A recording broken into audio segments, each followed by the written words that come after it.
9 ذی الحجہ کو عرفے کے دن روزہ رکھنا یہ مسنون ہے، مستحب ہے، روزہ ضرور رکھنا ہے. تو پہلا کام روزہ ضرور رکھنا ہے. اور کل سے تکبیرات بھی شروع ہو جائیں گی.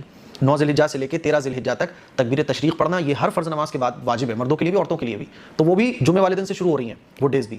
تو کل جمعے والے دن سے فجر کی نماز سے ہمیں تکبیرات تشریق پڑھنا شروع کرنا ہے ہر فرض نماز کے بعد ایک مرتبہ.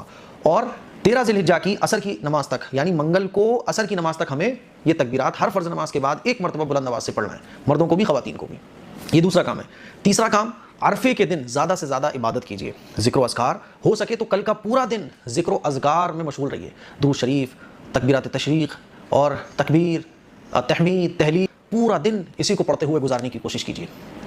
اس دن صحابہ اکرام خوب ذکر فرماتے تھے اور اس دن روزہ رکھتے تھے، اللہ سے دعائیں مانگا کرتے تھے. حدیث میں آتا ہے کہ اللہ تعالیٰ کو یوم عرفہ یہ بہت پسند ہے. اس دن اللہ تعالیٰ جہنمیوں کو جہنم سے نجات دے دیتا ہے، اللہ تعالیٰ مغفرت فرما دیتا ہے. اللہ کی بخشش کے، مغفرت کے، رحمت کے بارشوں کی طرح اور اللہ کی رحمتیں، مغفرتیں، بخششیں برس رہی ہوتی ہیں.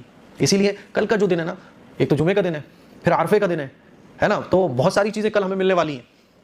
اور کل ہی تکبیر تشریق بھی واجب ہو رہی ہے. اسی لیے کل کا جو دن ہے وہ خوب عبادت کرتے ہوئے گزارنے کی کوشش کریں، خواتین بھی مرد حضرات بھی. یہ میں آپ لوگوں سے کہنا چاہتا ہوں. اور پھر کل کو ہی چاند رات ہے، اور اللہ کے نبی کا ارشاد ہے کہ یہ جو راتیں ہوتی ہیں عید والی راتیں، عیدین کی راتیں. عیدین کی راتوں کا مطلب یہ ہے کہ رات پہلے آتی ہے، عید بعد میں آتی ہے، مغرب کے بعد ڈیٹ بدل جاتی ہے نا. تو عیدین کی جو راتیں ہوتی ہیں، اللہ کے نبی کا ارشاد ہے کہ ان راتوں میں عبادت کرنے کا بھی بڑا ثواب ہے. تو کل کا پورا دن عرفے کا، پھر جمعے کا بھی دن، روزہ رکھنے کا بھی ٹائم، دعاؤں کے قبول ہونے کا بھی ٹائم، اور پھر اس کے بعد فوراً آ جاتی ہے عید کی رات. یہ رات بھی بڑی فضیلت والی ہوتی ہے. تو کل بہت ساری چیزیں ہمیں ایک ساتھ ملنے والی ہیں. اسی لیے دعاؤں کا خوب اہتمام کریں، اللہ کو منانے کی، راضی کرنے کی. روزہ رکھ سکتے ہو تو روزہ رکھیں، روزہ نہیں رکھ پا رہے ہیں دعاؤں کا خوب اہتمام کریں، ذکر و اذکار خوب کریں. بہرحال کل ملا کے یہ ہے کہ کل کا دن بہت اہم ہے، اس کو مس مت ہونے دیجیے گا.